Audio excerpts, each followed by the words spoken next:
السلام عليكم ورحمة الله وبركاته. نحمده ونصلي على رسوله الكريم أما بعد. أعوذ بالله من الشيطان الرجيم. بسم الله الرحمن الرحيم. والعصر إن الإنسان لفي خسر إلا الذين آمنوا وعملوا الصالحات وتواصوا بالحق وتواصوا بالصبر.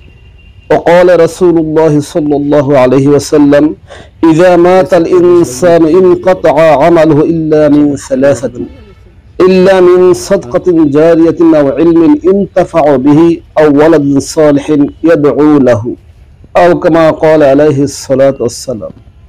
আল্লাহ তাআলা পবিত্র কোরআনে ইরশাদ করেন, ওয়াল আসরি ইন্নাল ইনসানা লাফি খুসর, যে আল্লাহ তাআলা সময়ের কসম খেয়ে বলতেছেন, সময়ের শপথ করে বলতেছেন, ওয়াল আসরি, সময়ের কসম, ইন্নাল ইনসানা লাফি খুসর, নিঃসন্দেহে সমস্ত মানুষই বিপদগ্রস্ত, সকলেই মহা বিপদে।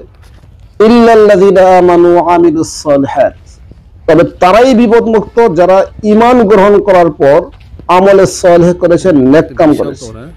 তাহলে বিপদ থেকে বাঁচার একমাত্র উপায় হলো আমল করা, আমলে সালেহ করা, নেক আমল করা।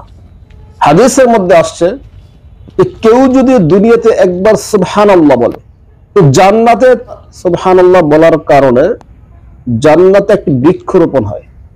সেই বৃক্ষটা বড় হতে হতে এত বড় হয়, সেই বৃক্ষর ছায়াটা এত দীর্ঘ হয়, একটি তেজস্ব গোড়া যদি 500 বছর পর্যন্ত দৌড়াতে থাকে, সে বৃক্ষের ছায়া শেষ করতে পারবে না।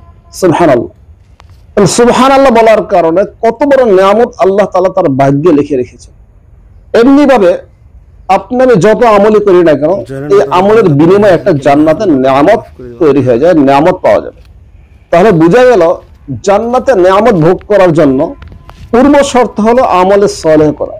দুনিয়াতে যত আমল করা হবে এর বিনিময়ে জান্নাতে তার নিয়ামত পাওয়া যাবে। আর দুনিয়া মাজরাআতুল আখিরা, এই দুনিয়াই হলো আখিরাতের শস্য, আখিরাতের খেতি। এই দুনিয়াতে আমলে সালেহের মাধ্যমে আখিরাতে বীজ বপন করতে হবে, সেখানে নিয়ামত তৈরি হবে, বিভিন্ন ফলের গাছ তৈরি হবে, বিভিন্ন সুন্দর সুন্দর ইমারত, বিল্ডিং তৈরি হবে, অনেক নিয়ামতে ভরপুর। এই নিয়ামত তৈরি করতে হবে আপনাকে আমাকে এই দুনিয়া থাকে। কিন্তু মানুষ কতদিন সেই আমল করতে পারে? যতদিন সে জীবিত থাকবে, সুস্থ থাকবে, তবেই না এই আমলগুলো করা সম্ভব হবে। কিন্তু যখন এই শ্বাসটা চলে যাবে, জানটা যখন চলে যাবে, মানুষ যখন মৃত্যুবরণ করবে, তখন তার আমল করার আর কি থাকে না, সুযোগ থাকে না। কাজেই দুনিয়াতে বেঁচে থাকা অবস্থায় আপনাকে আমাকে আমল করে যেতে হবে। হাদিসে আসছে, মানুষ যখন মৃত্যুবরণ করে সাথে সাথে তার আমল বন্ধ হয়ে যায়। ইযা মাতাল ইনসানু ইনকাতাআ আনহু আমালুহু, যে মানুষ যখন মৃত্যুবরণ করে তার আমল বন্ধ হয়ে যায়। ইল্লা মিন সালাসাতিন, তবে হ্যাঁ, 3টি মাধ্যম রয়েছে, যে 3টির মাধ্যমে মৃত্যুর পর সে আমল নামায় আমল পৌঁছতে থাকে। 3টি মাধ্যম কি? ইল্লা মিন সাদাকাতিন জারিয়াতিন, একটা হলো সাদকায়ে জারিয়া, এমন সদকা যে মৃত্যুর পর মানুষ তার থেকে উপকৃত হতে থাকে।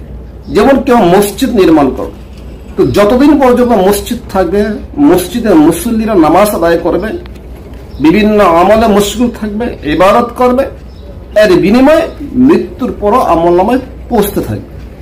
বা কেউ একটা রাস্তা তৈরি করে দেব, মানুষের চলাচলের একটা রাস্তা তৈরি করে দেব, একটা ব্রিজ তৈরি করে দেব, একটা মাদ্রাসা নির্মাণ করবো।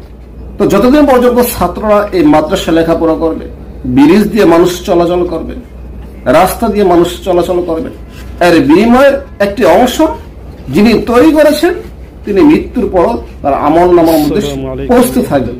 দ্বিতীয় মাধ্যম হলো ইলমুন ইউনতাফাউ বিহি, এমন আলেম যে মৃত্যুর পর তার থেকে মানুষ উপকৃত হয়। যেমন কেউ একটি কিতাব লিখল, সেই কিতাব থেকে যত মানুষ উপকৃত হবে তার একটি অংশ ওই লেখকের আমল নামায় যোগ হতে থাকবে। কাজে মৃত্যুর পরও যখন নাকি সেই কিতাব থেকে মানুষ উপকৃত হবে, তার আমল নামায় আর একটা অংশ পৌঁছতে থাকে। 3 নম্বর হলো ওয়ালাদুন সালিহুন ইয়াদউ লাহু, একজন নেককার সন্তান পৃথিবীতে রেখে যাওয়া।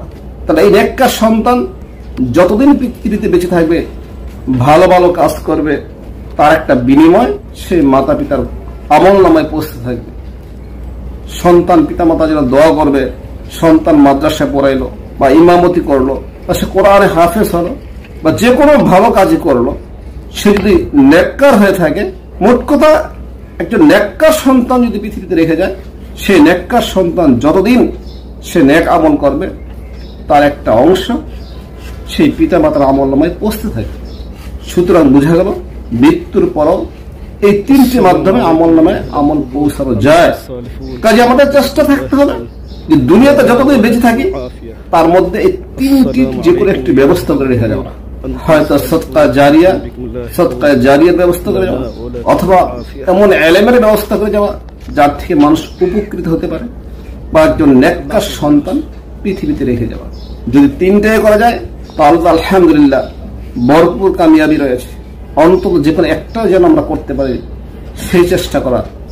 আল্লাহ তাআলা আমাদের সকলকে দুনিয়া থাকা অবস্থায় জান্নাতের উপযুক্ত করে যেন আমাদের কাছে নিয়ে যান, সেই তৌফিক আল্লাহ আমাদের দান করুক, এবং আমরা যেন দুনিয়াতে এমন কিছু কাজ করে যেতে পারি যাতে করে মৃত্যুর পর আমাদের আমলনামায় তার বিনিময়ে পৌঁছতে থাকে। আল্লাহ আমাদের তৌফিক দান করুক। ওয়া আখিরু দাওয়ানা আলহামদুলিল্লাহি রাব্বিল আলামিন। আসসালামু আলাইকুম ওয়া রাহমাতুল্লাহি ওয়া বারাকাতুহু।